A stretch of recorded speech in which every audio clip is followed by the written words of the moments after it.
Assalamualaikum warahmatullahi wabarakatuh. Alhamdulillah, assalatu wassalamu ala rasulillah wa ala alihi wa sahbihi wa mawala.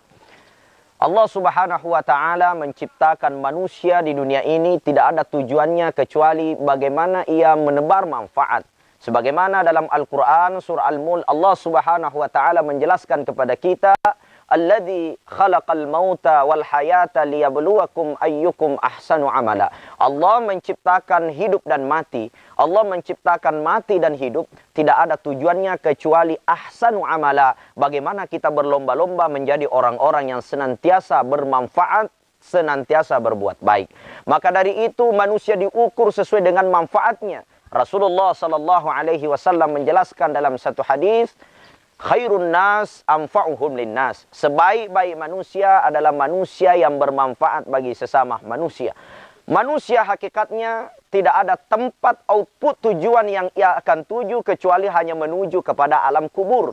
Sebagaimana Allah subhanahu wa ta'ala menjadikan seluruh makhluk yang ada di dunia ini membawa nyawa, dan nyawa itu adalah syarat kematian. Sebagaimana Allah jelaskan dalam Al-Quran, Allah subhanahu wa ta'ala berfirman, kullu nafsin dha'iqatul maut. Setiap yang bernyawa pasti akan merasakan yang namanya mati. Jadi syarat mati itu hanya satu. Apa itu bernyawa, pemirsa dirahmati Allah subhanahu wa ta'ala. Jadi selama kita masih bernyawa, maka kita berpeluang untuk mendapatkan yang namanya kematian. Karena ini adalah satu-satunya syarat untuk mendapatkan kematian. Tidak ada dalam satu riwayat, pemirsa, bahwa orang harus sakit baru mati. Tidak ada dalam satu riwayat bahwa orang kena corona baru mati. Akan tetapi kematian itu akan dirasakan kepada siapa? Kepada setiap jiwa yang bernyawa. Maka siapapun kita, setinggi apapun jabatan kita, sebanyak apapun harta kita, setinggi apapun pangkat kita, kita semua pasti akan merasakan yang namanya kematian selama kita masih membawa yang namanya nyawa. Maka dari itu selama Allah masih menitipkan nikmat nyawa kepada kita, Allah masih menitipkan nikmat kesehatan kepada kita, terus kita menjadi orang-orang yang senantiasa menebar manfaat kepada sesama manusia, menebar manfaat kepada alam semesta, menebar manfaat kepada lingkungan sekitar. Saya pernah suatu ketika jalan-jalan ke Makassar, kemudian saya mengikuti mobil mewah. Di belakangnya tertulis kalimat La ilaha illallah Muhammadur Rasulullah. Pada saat saya membaca kalimat itu, hati saya langsung berzikir mengingat Allah subhanahu wa ta'ala. Begitu solehnya isi daripada mobil mewah itu, sehingga mobilnya pun ditulis kaligrafi tulisan La ilaha illallah di belakang kaca mobilnya. Akan tetapi, apa yang terjadi? Tidak lama kemudian, kaca mobil itu terbuka sedikit. Kemudian ia membuang sampah di jalanan. Apa yang terbesit di hati saya? Saya katakan ternyata pengamalan kalimat La ilaha illallah itu sesuatu yang tidak mudah. Kadang-kadang kita melihat prihatin orang-orang yang membawa kalimat La ilaha illallah, akan tetapi ia merusak lingkungannya dengan membuang sembarangan sampah. Padahal ajaran Rasulullah, at-tuhuru syatrul iman. Menjaga kebersihan adalah bahagian daripada iman. Apabila kita tidak mampu menjaga kebersihan di sekitar kita, maka runtuh iman kita. Disebabkan kenapa? Setiap ibadah yang akan kita lakukan bisa diterima hanya dengan kebersihan. Kebersihan apa itu? Imam Al-Ghazali dalam kitab Ihya Ulumuddin, bersih itu ada 3. Pertama, ada yang disebut dengan bersih zahir. Bersih zahir ini tentu kita mengetahui ada 2 yang dibersihkan. Apa itu? Yang pertama, bersih daripada hadas. Hadas itu ada hadas kecil, ada hadas besar. Ya, apa itu hadas kecil? Ya, tentunya bagaimana kita berwudu, ya, itu mengangkat hadas kecil. Kemudian bagaimana kita mandi junub, itu hadas besar. Kemudian setelah kita bisa membersihkan diri daripada hadas, yang kedua kita membersihkan diri yang namanya dengan najis. Najis ini tentu dalam ilmu fikih dibagi oleh ulama kita ada 3. Ada namanya najis mughallazah, ya, najis besar. Ada namanya najis mutawassita, najis tengah. Kemudian ada namanya najis mukhaffafah, najis ringan atau najis kecil. Di mana najis besar itu kita ketahui anjing dan babi, itu menurut Imam Asy-Syafi'i. Ketika kita dijilat anjing, maka nanti bisa dikatakan bersih ketika kita menggunakan tanah dengan mencucinya 7 kali. Yaitu tanah 1 kali, kemudian air 6 kali. Semuanya adalah 7 kali. Atau boleh kita cuci dulu air 6 kali, kemudian diakhiri dengan tanah. Terserah Kita mau memulai dari mana? Maka dari itu, orang yang terkena najis besar, kita bersihkan bagaimanapun dengan menggunakan sabun apapun. Ketika kita tidak membersihkan sesuai dengan aturan syariat, maka itu tidak dikatakan bersih dalam agama. Kemudian yang kedua, kita bersih dari hadas setengah-tengah. Seperti kita mengeluarkan air kencing, ya, tai hewan seperti ayam. Seperti ketika kita berangkat ke masjid, tiba kita menginjak tai ayam, cukup kita membersihkan. Itu tidak membatalkan air wudhu. Itu yang disebut najis wasitah, najis tengah. Kemudian ada namanya najis muhaffafah, najis kecil. Apa itu najis kecil? Ketika ada bayi kecil, laki-laki, kemudian dia kencing di baju ibunya atau di baju bapaknya. Kemudian ia hendak ingin melaksanakan sholat, maka bajunya tidak perlu diganti. Maka Imam Syafi'i mengajarkan bagaimana cara membersihkannya. Cukup kita percikkan air saja, maka itu sudah dikatakan bersih, walaupun tidak hilang baunya, walaupun tidak hilang bekasnya. Karena kencing bayi yang belum makan apa-apa kecuali air ASI ibu, maka dia dinyatakan sebagai najis mukhaffafah atau najis ringan saja. Maka dari itu, inilah yang harus kita bersihkan. Pertama adalah bersih zahir. Kemudian yang kedua, ada yang harus kita bersihkan, yaitu bagaimana bersih batin.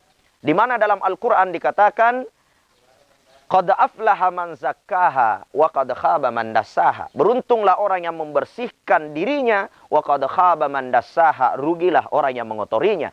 Yang dimaksud di sini adalah membersihkan hatinya. Bagaimana dia mensucikan hatinya dari dengki, ya, dari penyakit SMS, senang melihat orang susah, susah melihat orang senang. Ini banyak terjadi di tengah-tengah kita.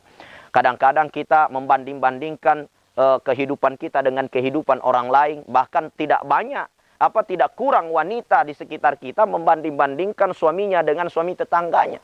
Karena kenapa? Dia memiliki hati yang kotor. Dengan kesucian hati, dia banyak tawakal kepada Allah. Setiap persoalan hidupnya, wa ala rabbihim yatawakkalun, dia kembalikan kepada Allah Subhanahu wa taala. Maka orang yang seperti ini dianggaplah orang yang sedang berusaha tazkiyatun nafs, membersihkan jiwanya, membersihkan hatinya.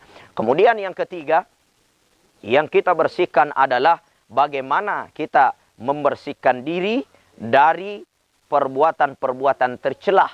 Yang mana ada orang, hatinya bersih, pakaiannya bersih, secara zahir bersih, secara hati bersih. Akan tetapi perbuatan akhlaknya kadang-kadang tidak taat kepada agama. Sebagaimana ada orang yang merasa dirinya sedang berbuat baik, akan tetapi kadang-kadang perkataannya tidak terjadi. Hatinya sebenarnya bersih, akan tetapi mengontrol pembicaraannya tidak bisa. Sehingga kadang-kadang dia merasa dirinya berbuat baik kepada orang lain, akan tetapi ia sedang menyakiti hati orang lain dengan kejujurannya, mungkin dengan bahasanya, sehingga orang itu tersinggung. Hatinya bukan kotor, akan tetapi kadang-kadang mereka tidak bisa membersihkan sifat akhlak-akhlak yang dia lakukan. Maka dari itu kita harus berakhlak dengan senantiasa mampu merasakan perasaan orang lain. Bila ada orang yang kita cubit sakit, begitu juga dengan diri kita sakit, maka jangan pernah mencubit orang lain. Ketika kita mungkin tidak senang ketika kita diketawain orang, maka janganlah kita ketawain orang. Ketika kita tidak senang digosip sama orang, ya kita suka gosip orang. Karena kenapa? Karena kadang-kadang ada orang memang dia memiliki hati yang baik, memiliki pakaian secara zahir dia bersih, akan tetapi kadang-kadang dia tidak mampu merasakan apa yang dirasakan orang lain, sehingga ia tidak bersih secara perbuatan, dia tidak bersih secara tingkah laku yang dia disebut dengan akhlak. Bagaimana akhlaknya Rasulullah? Aisyah karramallahu wajhah, ia sendiri mengatakan bahwa Rasulullah SAW itu memiliki akhlak seperti apa? Dia katakan khuluqul Quran. Itu adalah Al-Quran. Bagaimana akhlaknya Al-Quran? Ya, Al-Quran mengajarkan kita bagaimana kita lembut kepada sesama, ya. Asyidda'u 'alal kuffar ruhama'u bainakum. Jadi bagaimana kita ini lembut kepada sesama, bagaimana kita keras terhadap kekufuran. Ya, ketika dirinya dihina, dia senantiasa tersenyum. Ya, tidak pernah merasa tersinggung dengan apapun ketika dirinya dihina. Tapi ketika agama Allah yang dihina, barulah dia melakukan sebuah cara untuk melakukan sebuah perlawanan. Jadi Rasulullah lembutnya kita bisa melihat bagaimana akhlak Rasulullah dalam rumah tangga. Saya ingin bercerita suatu kisah sebagai penutup pada saat ini. Pemirsa dirahmati Allah Subhanahu wa taala, suatu ketika Rasulullah sallallahu alaihi wasallam sampai di rumahnya. Ia berada dalam keadaan haus. Ia sampaikan kepada istrinya, yaitu Aisyah, "Wahai istriku, buatkan saya air kopi." Ya, Rasulullah itu ketika haus dia minum kopi. Kenapa? Karena ternyata kopi ini pertama dia menambah kekuatan, kemudian yang kedua dia menetralisir racun dalam tubuh. Jadi rata-rata ketika orang mengkonsumsi kopi itu dia akan diberikan kekuatan, dia kuat. Akan tetapi ya ini mungkin belum pernah diteliti secara medis, akan tetapi begitulah yang diminta oleh Rasulullah SAW ketika dia capek, tiba di rumah, kemudian dia haus. Apa yang dia katakan kepada wahai ya Humairah, ya, dia panggil nama istrinya dengan nama yang sangat lembut, ya Humairah, wahai istriku yang cantik kemewahannya. Tidak pernah dia memanggil dengan namanya, tetapi dia memanggil dengan panggilan sangat lembut, yaitu ya Humairah, wahai istriku yang cantik kemerah-merahan pipinya. Pada saat itu datanglah Aisyah membuat kopi, kemudian dia mengambil air, mengambilkan gula. Tiba-tiba Aisyah salah ambil, bukan gula yang diisikan, tapi garam. Pada saat setelah diisi air itu dengan garam, kopinya diaduk dengan baik, dihadapkanlah untuk dihidangkan kepada Rasulullah SAW. Pada saat dihidangkan kepada Rasulullah SAW, apa yang terjadi? Pada saat itu Rasulullah meminum, begitu rasanya luar biasa. Bagaimana rasanya ketika kopi bercampur dengan garam, pemirsa? Lebih daripada rasa pahit, tapi dia rasanya mungkin asam-asam pahit gitu loh. Tetapi apa yang terjadi? Rasulullah SAW tidak menunjukkan mukanya yang marah kepada Aisyah, tapi Rasulullah tersenyum kepada Aisyah, kemudian dia memanggil, ya Humairah, sini dulu mendekat. Mendekatlah istrinya Rasulullah, kemudian dia katakan kepada istrinya, ya Humairah, saya ingin minum kopi berdua denganmu dalam cangkir ini. Mendekatlah Aisyah, kemudian meminum kopi. Langsung memerah mukanya Aisyah, ya Rasulullah, maafkan saya karena saya salah mengambil, bukan gula yang kuambil tapi garam. Tapi Rasulullah SAW tersenyum, kemudian dia mengusap kepalanya Aisyah dan dia katakan, ya Aisyah, walaupun rasa kopi ini tidak begitu enak, tapi menatap wajahmu membuat saya semakin merasa kedamaian. Begitulah Rasulullah SAW yang membawa kelembutan kepada istrinya. Rasulullah, apakah bohong sehingga dia mengatakan itu, padahal betul jelek rasanya kopi itu? Bukan soal berbohong, akan tetapi Rasulullah mampu merasakan apa yang dirasakan oleh istrinya, mampu merasakan apa yang dirasakan oleh orang lain. Itu yang disebut dengan bersih akhlak. Jadi tiga ini yang harus kita bersihkan. Pertama, kita harus membersihkan zahir kita, punya teori-teori fikih. Kemudian bagaimana membersihkan jiwa kita dengan ilmu yang biasa disebut dengan tazkiyatun, ilmu tasawuf. Yang ketiga dikhususkan oleh Imam Ghazali, harus bersih watak atau bersih akhlak. Bagaimana mampu kita merasakan apa yang dirasakan oleh orang lain. Saya kira ini yang saya ambil sebagai pengisi waktu.